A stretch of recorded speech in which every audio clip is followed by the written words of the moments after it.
Salut gang! Aujourd'hui, j'ai envie qu'on parle de comment bien établir nos limites en début d'année. Parce que, je sais pas pour vous, mais moi, j'ai souvent entendu des phrases du genre « C'est vraiment important de bien établir nos limites en début d'année. Après ça, le reste de l'année, ça va bien se passer. Faut comme faire comme dans l'armée pendant 1 ou 2 mois, puis après ça, ça va super bien tout le reste de l'année. » Moi, là, quand j'ai commencé à entendre ce genre de phrases-là, puis que j'étais une jeune éducatrice qui débutait dans la profession, ma caméra est croche, on dirait qu'elle croche l'autre bord. Ça va rester de même. Moi, quand j'entendais cette phrase-là en tant que jeune éducatrice qui commence et qui ne fait que boire toutes les paroles de mes collègues plus expérimentés pour m'aider, je l'ai vraiment pris au pied de la lettre. Tu sais, je me suis dit, bon, parfait. Fait que pendant les premières semaines, je ne focus que sur la discipline pour instaurer un cadre ferme, sécurisant pour les enfants. Puis après ça, le reste de l'année, ben, quand je vais dire, tout le monde en rentre, ils vont tous m'écouter parce que ça va avoir bien été assimilé pendant les premières semaines. En le faisant, j'ai juste réalisé que je perdais du plaisir au travail, les enfants perdaient du plaisir, puis au final, ça marchait pas. Ils m'écoutaient pas plus que ça, puis je ne réussissais pas à créer un climat harmonieux avec mon groupe. Mais avec le temps, avec l'expérience, j'ai compris.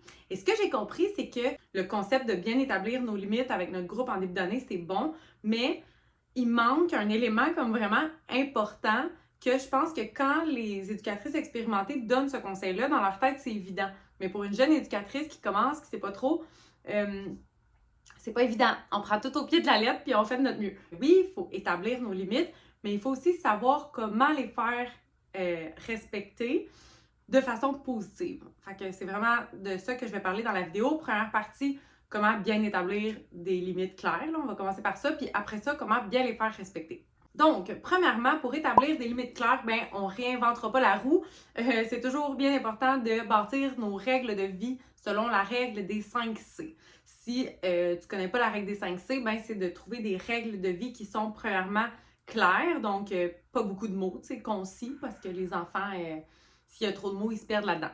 Fait qu'une règle qui est claire, qui est concrète, donc une règle qui montre à l'enfant c'est qu'est-ce qu'il doit faire, c'est quoi le comportement qui est attendu. Donc, la formuler de façon positive, fait que je me déplace en marchant à la place de on court pas. Puis, de par exemple, avoir un bon volume de voix, ben, ça veut rien dire pour eux.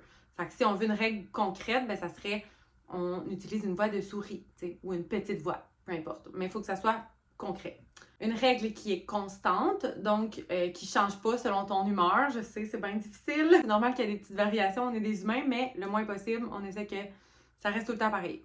Cohérente, donc ça veut dire que toi aussi, tu appliques les règles. Il faut que ça soit cohérent pour tout le monde, la même règle de vie pour tout le monde. Et finalement, conséquente. Donc, si un enfant choisit de ne pas respecter une consigne, ben, il va avoir une conséquence. Je parle pas de conséquence de une fessée ou d'aller s'asseoir face au mur pendant 5 minutes.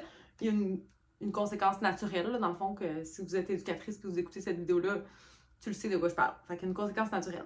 Deuxième conseil, c'est de ne pas donner trop de règles en même temps. Fait que moi, ce que je commence par faire en début d'année, c'est de proposer un nombre de règles de vie égal à l'âge moyen des enfants du groupe. Donc, par exemple, pour un groupe de 3 ans, ben, je pourrais commencer par 3 règles de vie. Puis après ça, c'est d'en présenter juste une à la fois pour pas que ça soit trop pour eux, sinon, on oublie ça. C'est bien important de présenter chaque règle pour que ce soit bien clair et concret justement pour eux.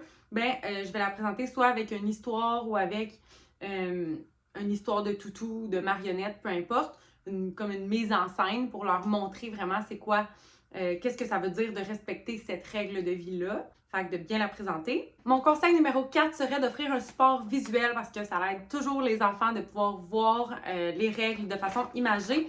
Et je vous offre mes règles de vie, dans le fond, gratuitement. Le lien pour les télécharger sont dans la description de la vidéo. Donc, si ça vous intéresse, j'ai mes 10 petites règles de vie comme ça. Finalement, mon 5e et dernier conseil pour bien établir des règles, ce serait de prendre distance face aux règles de vie, OK? Puis c'est pas vraiment un conseil concret, c'est vraiment plus une façon de voir mes limites qui m'aide beaucoup face à la culpabilité. Parce que des fois, je me sens mal que ça soit comme moi, la méchante, plate éducatrice qui a mis une règle pour le gosser, tu sais. Je sais pas si vous comprenez. Fait que ce que je fais, c'est que je prends distance aux règles dans le sens que, oui, c'est moi qui fais qui assure que les règles soient respectées, mais les règles, là, ils ne proviennent pas nécessairement de moi, ça provient de la société qu'il faut être doux avec les autres, il faut écouter les idées des autres, il faut marcher parce que c'est pour notre sécurité, c'est pour la santé, la sécurité des enfants, bref. J'essaie de prendre distance face aux règles puis de me dire, regarde, les règles sont là parce que c'est important pour vivre en société. Moi, je suis juste là pour t'aider à les respecter. Dans le fond, je suis là pour trouver des solutions avec toi pour que ça aille mieux. Fait que, tu sais, de voir de cette façon-là pour faire respecter des règles, ça m'aide beaucoup. On est rendu à la deuxième partie qui est comment faire respecter nos règles de vie, qui est la partie la plus difficile, la partie qu'on se fait jamais dire en tant que jeune éducatrice. Donc, je vous donne mes meilleurs conseils et trucs. J'ai envie de commencer par vous expliquer rapidement une métaphore. Je dis rapidement parce que j'ai l'impression que j'en parle tout le temps de cette métaphore-là, mais je la trouve tellement exceptionnelle. Puis encore une fois, je sais plus qui l'a inventé, puis je sais qu'on me l'a déjà dit, mais je ne l'ai pas noté. Fait qu'en tout cas, je donne le crédit à cette personne formidable qui a inventé la métaphore du compte de banque. Selon la métaphore du compte de banque, chaque enfant a comme un petit compte de banque dans lui.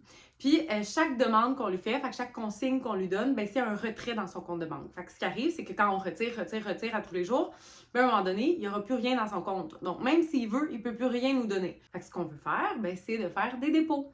Puis, faire des dépôts, ben, c'est de ça que je vais parler, là, de plein de façons de comment faire des dépôts dans son petit compte de banque.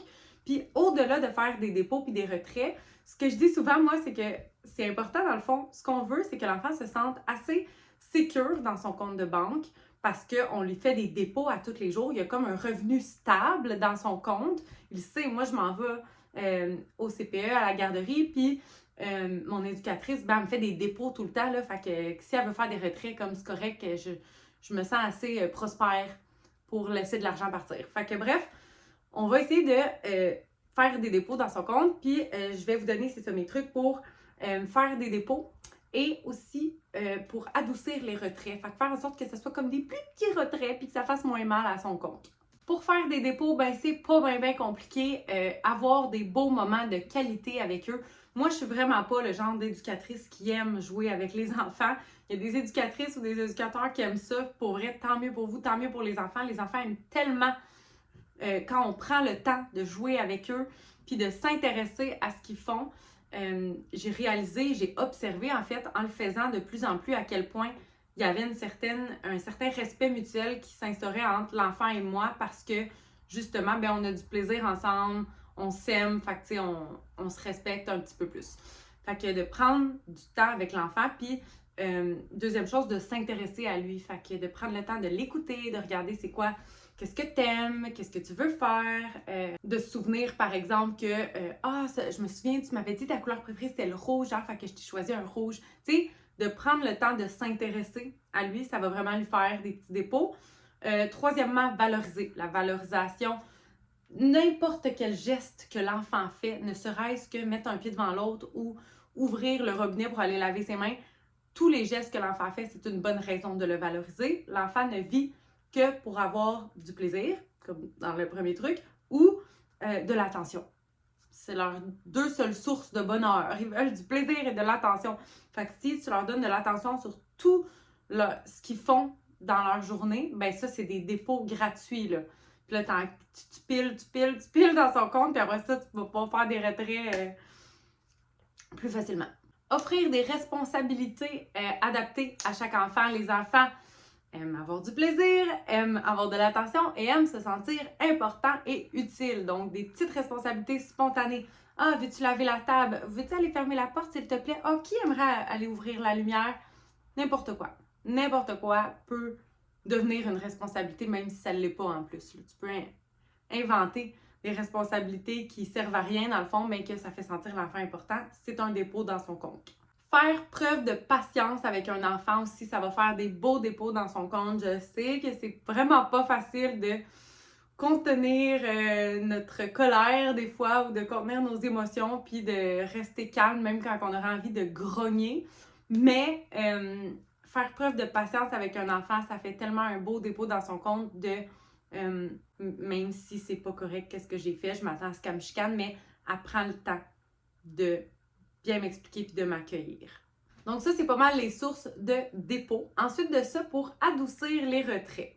Un bon classique, c'est d'accueillir les émotions de l'enfant. Donc, tu fais un retrait, l'enfant n'est pas content parce que tu lui demandes d'aller mettre ses souliers, bien, on accueille ses émotions. Ça va vraiment adoucir le retrait, justement. Là, ça va rendre ça plus facile pour lui, puis il va se sentir compris, puis il va être beaucoup plus enclin à écouter la consigne ou la règle de vie si tu as accueilli ses émotions.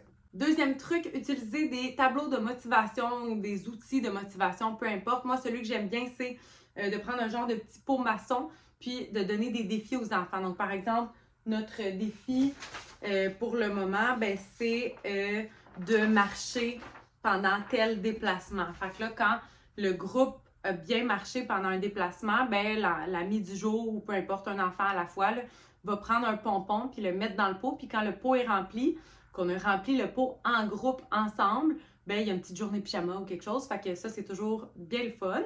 Truc numéro 3, tantôt j'ai parlé de support visuel justement avec mes petits, mes petits pictogrammes, mais de support ludique aussi parce que, je sais pas pour vous, mais moi des fois, je suis tannée d'entendre ma propre voix, donc j'imagine pas eux, et c'est sûr qu'ils sont tannés de m'entendre des fois. Fait que ce que j'aime faire, c'est prendre une petite clochette par exemple, quand c'est le temps d'aller laver nos mains. J'ai déjà vu une éducatrice avec une petite flûte de train là, qui fait comme chou-chou.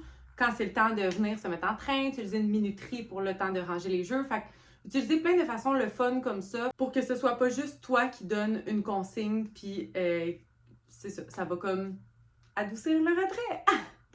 Quatrième et dernier conseil serait d'accompagner l'enfant dans le respect de la règle de vie. Parce que ça veut pas dire que la consigne est claire pour notre cerveau d'adulte, que la consigne l'est pour le petit enfant de 0 à 5 ans.